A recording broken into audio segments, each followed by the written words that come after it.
આજનો આજે આપણે ગણિત દેખીએ છીએ અને તેમાં આજે આપણે દેખીએ છીએ પ્રકરણ 13 તેમાંનો પહેલો દાખલો છે 2456 એટલે કે 2456 ગુણ્યા 15। તો આ દાખલો અત્યારે જ આપણે ગણ્યો હતો, હું તમને ફરીથી શીખવાડું છું। જો બે રકમ હોય એટલે એક શૂન્ય મૂકી દેવાનું, બરાબર।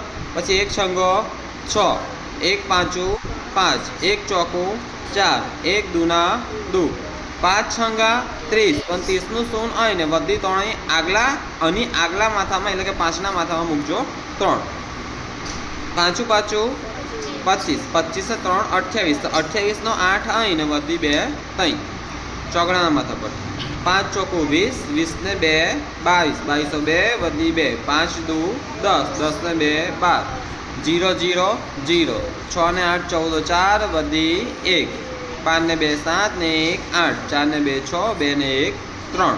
તો હવે આપણે આ દાખલો દેખીશું કે એક પુસ્તકની કિંમત ₹125 હોય તો 25 પુસ્તકોની કુલ કેટલી કિંમત થાય, બરાબર। ચાલો ત્યારે જો હવે આમાં ચોકલેટ નિયમ લાગશે અથવા 83 નો નિયમ। આનો શું થાય? ગુણાકાર। આનો શું થાય? ભાગાકાર। તો 25 ગુણ્યા 125, 25 ગુણ્યા 125 ભાગ્યા 1, ઓકે। तो एक नी कोई વધારે વેલ્યુ નથી એટલે આપણે કરીએ ડાયરેક્ટ 125 ગુણ્યા 25,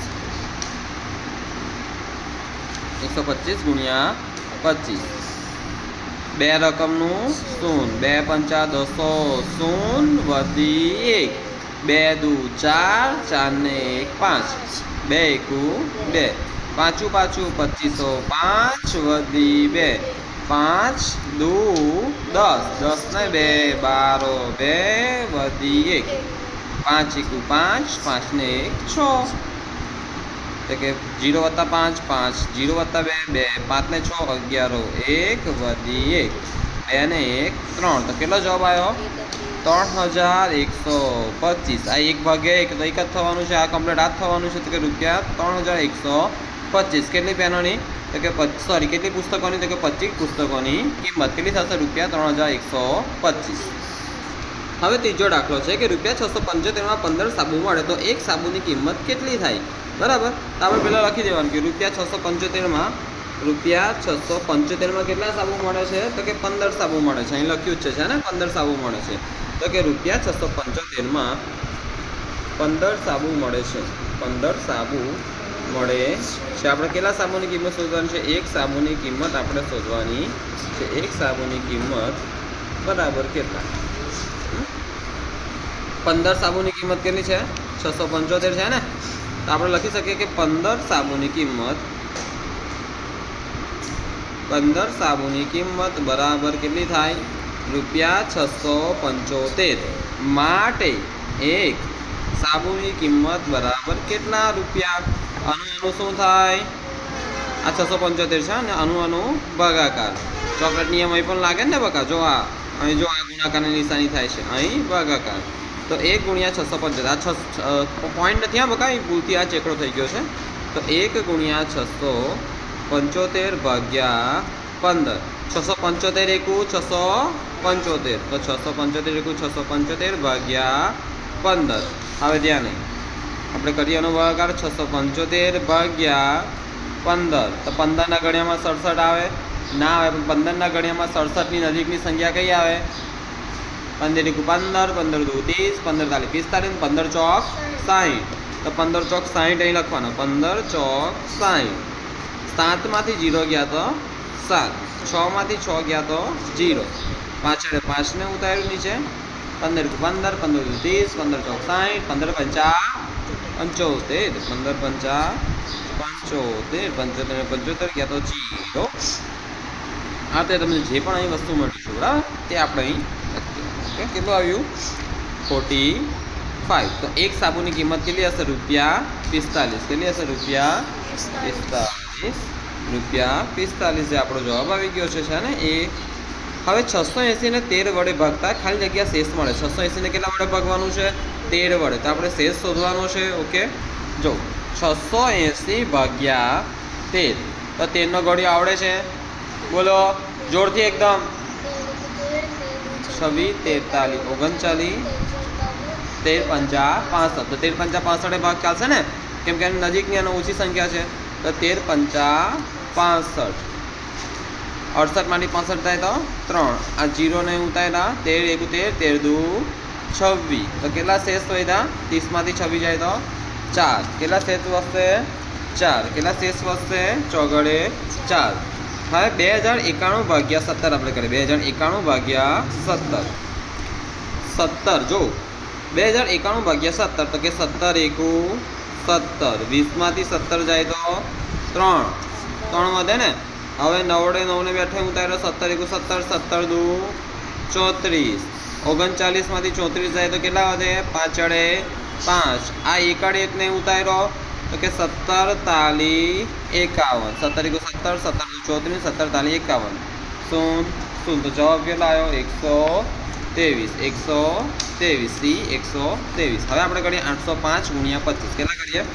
805 ગુણ્યા 25, 805 ગુણ્યા 25, બે રકમનું શૂન્ય, 2 પંચા 200 શૂન્ય વધી 1, 2 ગુણ્યા 0 0 વધી 1 1, 2 અઠા 16 વત્તા પાછું 2505 વધી અને ચેકીને 2, 5 ગુણ્યા 0 0 0 વત્તા 2 2, 5 અઠા 40, તો 5 ને 0 5, 2 ને 0 2, 1 ને 0 1, 6 ને 4 200 શૂન્ય વધી 1 1 ને 1 2, તો કેટલો આવ્યો?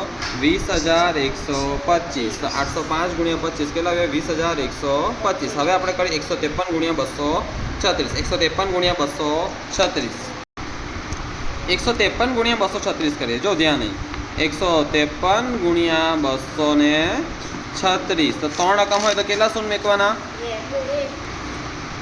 2 શૂન્ય મૂકી દીધા અહીં આગળ, 1 અહીં ને 1 અહીં, 2 તાલી 6, 2 પંચા 200 શૂન્ય વધી 1, 2 એકુ 2, 2 ને 1 3 વત્તા 3 તાલી 9, પણ બકા 2 રકમ આવી ને. જો પહેલા 3 હતી તેના 2 શૂન્ય મૂક્યા, તો હવે 2 રકમના કેટલા મૂકવાના?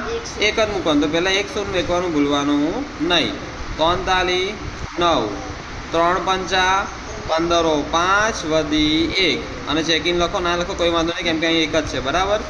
3 એકુ 3, 3 ને 1 4 વત્તા, હવે તો એકલું 6 છે તો 0 મૂકવાનું નહીં.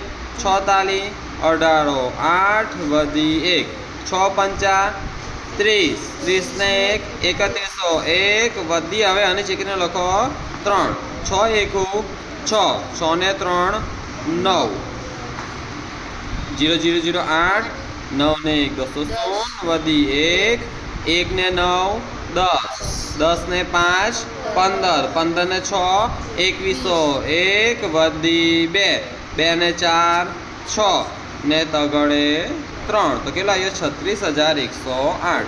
કેટલો આવ્યો બી? 36,108. ઓકે. 845 ગુણ્યા ખાલી જગ્યા બરાબર 1,04,780. તો આનો શું કરો તમે? અહીં ગુણાકાર છે ને, અહીં બરાબર છે આ બધું, અહીં બરાબર છે. તો આનો શું કરો? અહીં ગુણાકાર છે ને, તો આ જતા શું થાય? ભાગાકાર. એટલે આમ કરો ભાગાકાર, 1,04,780 ભાગ્યા 845. 845 એકુ 845, 845 એકુ 845, 7 માંથી 5 જાય તો 2, 4 માંથી 4 જાય તો 0, 10 માંથી 8 જાય તો કાતઈ, અને ચેકીને કેટલા લખું? 10, અને ચેકીને 0, 10 માંથી 8 જાય તો 2. હવે અને ઉતારીશ 8 ને, તો કે 845 ના ગણા 2028 આવે. આપણે ચેક કરીએ. 845 એકુ 845 થાય તો 845 દુ કરીએ. 2 પંચા 200 શૂન્ય વધી 1, 2 ચોકું 8, 8 ને 1 9, 2 અઠા 16. હે ને? તો 845 દુ આ નજીક થશે. 845 તાલી વધી જશે. કેટલી વધશે તો આપણે દેખીએ. 845 તાલી 3 પંચા 15 5, 3 પંચા 15 5 વધી 1, 3 ચોકું 12, 12 ને 1 13 3 વધી 1, 3 અઠા 24, 24 ને 1 25, તો વધી ગયા ને ભાઈ? 2028 કરતાં વધી ગયા. આપણે કેટલા મૂકીએ? 845 દુ, 845 દુ 1690, અને 8 માંથી 0 જાય તો 8, અને ચેકીને કેટલા લખું? 12 અને ચેકીને કેટલા લખું 10 પાક્કું 10 હા ચાલો અને ચેકીને કેટલા લખું 1 લ્યા 1 ભાઈ કેમ લોચો વાગે છે જો સાદી ભાષામાં આ તમારી બાદબાકી ખોટી થાય કેમની ખોટી થાય તો દેખીએ આપણે અત્યારે 12 માંથી 8 માંથી 0 જાય તો 8 12 માંથી 9 જાય તો 3 10 માંથી 4 જાય તો 6 1 માંથી 1 જાય તો 0 ગણીએ 1 6 9 0 વત્તા 438 8 12 2 વધી 1 6 ને 4 10 10 ને 1 11 1 વધી 1 ને 1 લે અહીં તો 21 28 થયા એટલે ભાઈ ખોટી ક્યાં થાય ભૂલ ક્યાં છે તમારી તો અહીં વધી ઓછીની લીધી છે ને ભાઈ તો અહીં 10 નહીં આવે 10 ની જગ્યાએ ચેકીને કેટલા લખવા પડશે 9 9 પછી અહીંથી અહીં ઓછી નહીં લેવાશે પડી એમ જ પછી અહીંથી 1 કટ થશે તો 9 માંથી 6 જાય તો કેટલા રહી તગડે 3 તગડે 3 તગડે 3 હે ને હવે કરીએ જો 1690 વત્તા 338 કરીએ 1690 વત્તા 338 8 9 ને 3 12 2 વધી 1 6 ને 3 9 ને 1 10 0 વધી 1 1 ને 1 2 જો આવી ગયા 2028